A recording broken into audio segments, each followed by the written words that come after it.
নামাজকে বলো না কাজ আছে, কাজকে বলো আমার নামাজ আছে।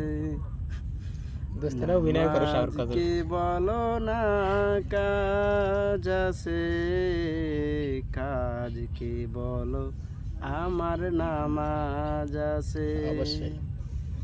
নামাজ বিহীন পরপারে কি জবাব দিবে তুমি প্রভুর কাছে। নামাজকে বলো না কাজ আছে, কাজকে বলো আমার নামাজ আছে। ফজর কাটে ঘুমের ঘরে দুঃখজনক।